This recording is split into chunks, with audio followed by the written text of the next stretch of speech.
विक्रमचा पाठीवर फिरणारा हात तिला खोलवर जागं करत होता. विक्रमचा गरम उच्छवास तिच्या मानेवर आपटत होता. महामाया निळावंती. पुढील भाग. नियती आणि नियमन. तळ्यावर चंद्रप्रकाश परावर्तित होऊन बाजूच्या घनदाट जंगलाच्या खोडावर जाऊन खोड चमकवत होती. त्यामुळे तळ्याच्या पाण्यासकट संपूर्ण जंगलच आपल्या अंगातून चंदेरी प्रकाश सोडतो की काय असं जाणवत होतं. तळ्याच्या प्रतलावर हवा घासून तयार होणारे जलतरंग, सूक्ष्म गोलाकार लाटा, पाणकिडे उड्या मारून अस्ताव्यस्त करत होते. विक्रम त्या किड्यांच्या निरर्थक धडपडीकडे पाहत होता. सेबियनही नक्षी बनवलेल्या लाकडावर आपोआप गेरू घासत त्याचंच निरीक्षण करते असं त्याला वाटत होतं. त्याने सेबियनच्या काजळ भरलेल्या नजरेचा वेध घेतला. सेबियनला किड्याची फिकीर नव्हती. पाण्यावरच्या कसेही केव्हाही पिसकटणाऱ्या तरंगाचा पॅटर्न तिला समजत नव्हता. पण हे सगळं मला का सांगतेस तू? विक्रमच्या थेट प्रश्नाने सेबियन भूतकाळातून परत आली. प्रदीप रंगाने सावळा होता. जरा कुरळे केस, डोळे मोठे, नेहमी ओलसर असायचे, पण एकदम धारदार नजर, सरळ नाक. सेबियन विक्रमच्या चेहऱ्याचं निरीक्षण करत बोलू लागली. त्याच्या भुवयांचा आकार खूप आवडायचा मला. बोलताना तो नेहमी डोळ्यात डोळे घालून बोलायचा. असाच होता त्याचा चेहरा. कसा? माझ्यासारखा? सेबियन त्याच्यावर काहीच बोलली नाही. तिच्या डोळ्यांचा बांध फोडून अश्रू कधीही बाहेर निसटून येऊ शकतात असं वाटू लागलं.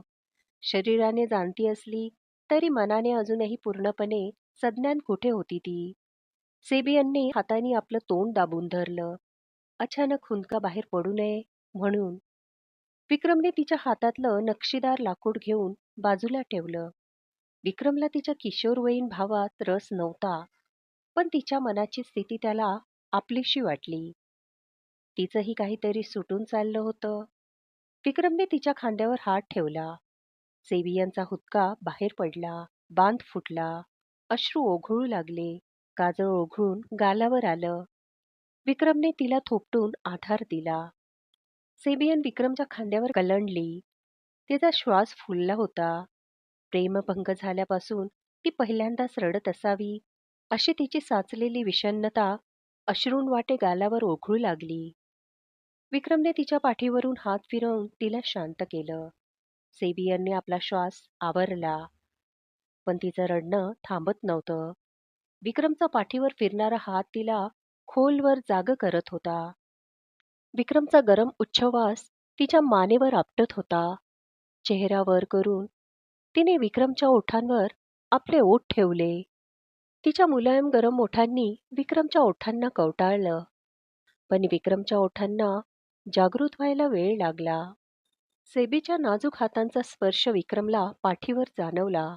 तिच्या गालावर ओघळलेले अश्रू विक्रमच्याही गालांना लागले. विक्रमने आपल्या ओठांना जागृत होऊ दिलं नाही. आपल्यात तब्बल 20 वर्षांचा फरक आहे आणि ही एक अजाण शोडशा आहे. मेंदूनेही जाणीव करून दिल्या दिल्या विक्रमने आपल्या ओठांना बंद करून शोडशेला दूर लोटलं. सेबियनने कोशात गेल्यासारखं आपलं शरीर आक्रसलं. धक्का बसून मागे सरकली. आपला चेहरा तिने ओंजळीत झाकून घेतला. मी थोड्या वेळाने मरणार आहे, विक्रम शांतपणे म्हणाला. सेबियनने आपल्या गालावर ओघळलेले अश्रू पुसून साफ केले. त्यात तिचे गाल काजळाने काळे झाले. तिने आपले दोन्ही ओले हात समोर घेतले. विक्रमला तिच्या अश्रूंचं खरं कारण कळलं.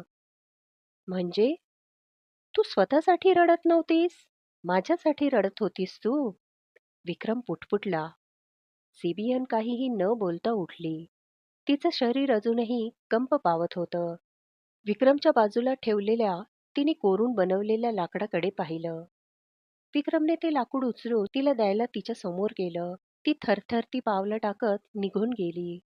पाठमोऱ्या सेबियनकडे विक्रम पाहत राहिला. ती आपल्या झोपडीत शिरली सुद्धा.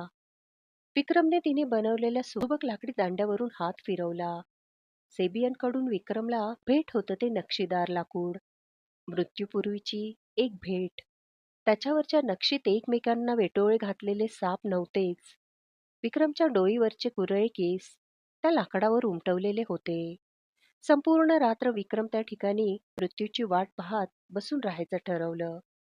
मध्यरात्री काही म्हणणाऱ्या म्हाताऱ्या आणि मध्यमवयीन स्त्रिया तळ्यात काही झाडांची पाने टाकून तळ्याची पूजा करू लागल्या. चंद्राच्या पूर्ण आकाराला त्यांनी अग्नी प्रज्वलन करून वंदन केले. पौर्णिमा प्रकाशात शाक्त पद्धतीने पंचमहाभूतांच्या वस्तूंची आरास केली, त्यांना राख वाहिली. प्रत्येक म्हातारी आपल्या डोक्यावरचा एक एक केस तोडून त्या आगीत टाकू लागली. प्रत्येक स्त्रीच्या डोक्यावर त्यांच्या वयाच्या मानाने जास्त केस होते.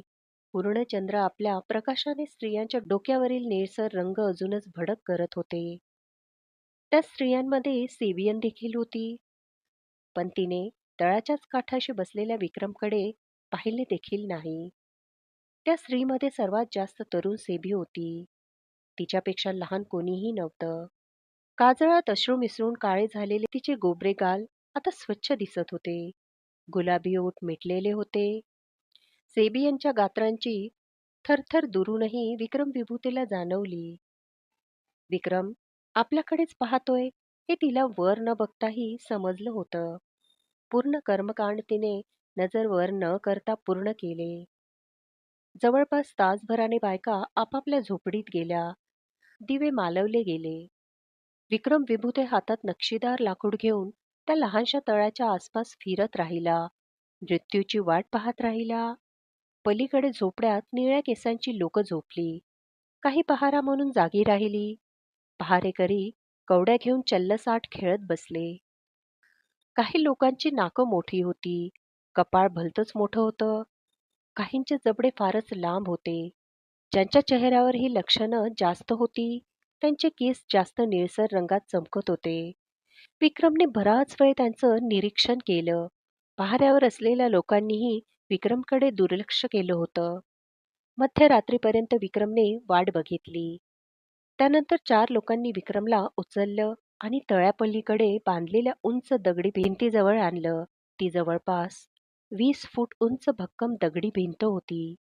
तिला असलेला लहानसा दरवाजा उघडून विक्रमला भिंतीपलीकडे फेकलं. भिंतीचा दरवाजा लावून घेतला. संरक्षण भिंत होती ती. तिथून पुढे पुन्हा अंधारमय घनदाट अरण्य सुरू. पण आपल्याला सरळ मारून न टाकता या भिंतीपलीकडे का टाकलं हे विक्रमला समजत नव्हतं. कोण मला मारूनही टाकत नाही, कोणी मला बांधूनही ठेवत नाही, पुढं काय होणार हेही सांगत नाही. मला इथे भिंतीपलीकडे कशासाठी आणून सोडले तेही कळत नाही. मी इथून समोरच्या जंगलात चालत गेलो तर गायब होईल. हेही या लोकांना कळत नसेल का, की माझा वेगळ्या प्रकारे बळी द्यायचा या लोकांचा प्लॅन असेल? विक्रमने जरा वेळ हा सगळा विचार केला. जिवंत राहण्याची अजूनही काही शक्यता आहे, की नियतीच सर्व ठरवते? हे जाणून घेणे जास्त महत्वाचे होते. आत जंगलात गेलो तर कदाचित एखाद्या वाघाच्या तोंडी सापडू. आमसेंनी एवढी 20 फूट उंच संरक्षण भिंत बांधली आहे. म्हणजे ती कशापासून तरी संरक्षण करायलाच बांधली असेल. म्हणजे भिंतीपलीकडे रानटी श्वापदं तर नसतील. असेल इथे काहीतरी मला मारून खाणारं. असंही आमसेंच्या हातून मरायचंच आहे. कमीत कमी जंगलात शिरलो तर चुकून वाकून जंगलात रस्ता सापडून पलीकडच्या बाजूने राजगिरी उतरता येईल आणि पलीकडे कोकणात उतरून एखाद्या मनुष्यवस्तीत पोहोचू शकतो. मागे वळून बघितलं. विक्रम पुन्हा भिंतीजवळ आला. भिंतीला असलेल्या खाचांमध्ये पाय अडकवत भिंत चढला. 20 फूट उंच चढून गेल्यावर त्याला भिंतीकडचं दिसू लागलं. पहाऱ्यावर असलेली लोक भिंतीकडेच पाहत होते. कदाचित आपण भिंतीपलीकडच्या जंगलात शिरावं हीच त्यांची अपेक्षा असावी, अशी एक शक्यता विक्रमला वाटू लागली. त्याने निर्णय घेऊन टाकला. विक्रम भिंतीवरून खाली उतरला. विक्रमने जंगलाच्या दिशेने चालायला सुरुवात केली. अंधारात अंदाज घेत जंगलात शिरत चालला. जसा जसा आत गेला तसा तसा पाखरांचा चिवचिवाट कमी होत गेला. अंधारात समोरचं काही दिसणं बंद झालं. पौर्णिमा होती ती, पण तरी चंद्राचा उजेड जमिनीपर्यंत पोहोचत नव्हता. एवढी खोडांची दाट गर्दी. फक्त आवाजानेच अंदाज घ्यावा लागत होता.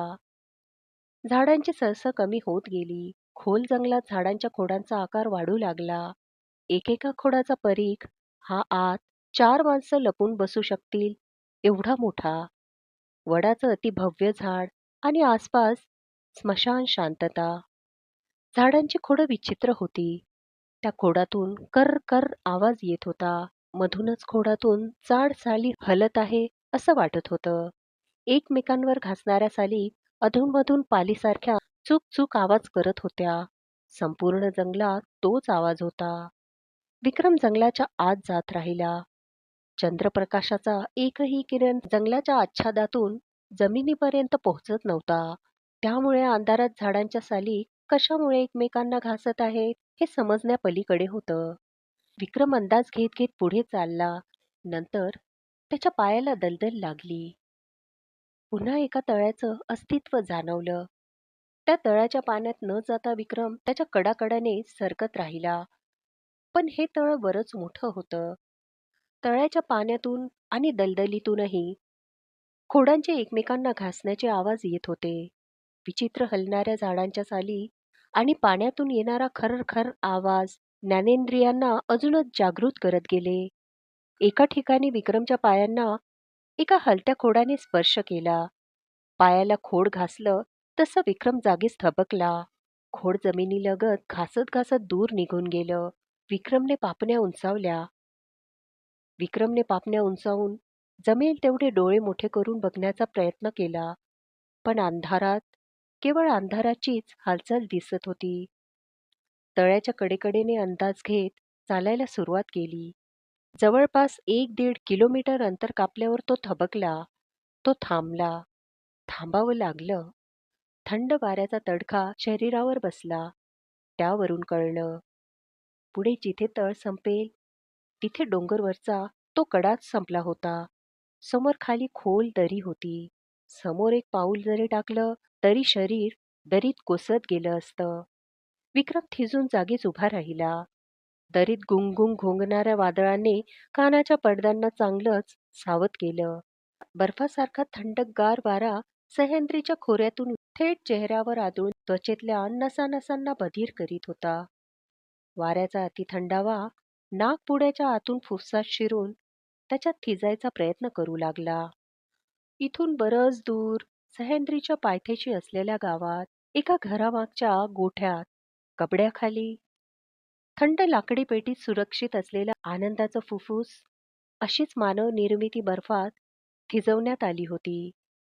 तो मृतदेह आपल्या जन्मदात्या बापाची वाट पाहत होतं. आणि त्याच वेळी बाप काय करत होता? विक्रम विभूते त्या थंडगार दरीत आपलं शरीर झोकून दिल्यावर शरीरातला थंडीचा कितपत चटके बसतील याची कल्पना करू पाहत होता. दरीची खोली 3-4 हजार फूट खाली असावी हे स्पष्ट होतं. विक्रम दऱ्याच्या कड्यापाशी चवड्यावर बसला. दरीत त्याला स्वतःचंच भविष्य दिसत होतं. अंधकारमय, हातात काही नाही. नियतीने समोर जे वाढून ठेवलंय तेच गिळावं लागणार. आपण फक्त एक किडा आहोत. जन्माला आलो, मरून गेलो. कोणाला काही फरक पडणार नाही. महामाया निळावंती पुढील भाग नियती आणि नियमन ऐकण्यासाठी चॅनलला सबस्क्राईब करा, व्हिडिओला लाईक करा आणि शेअर करा. धन्यवाद.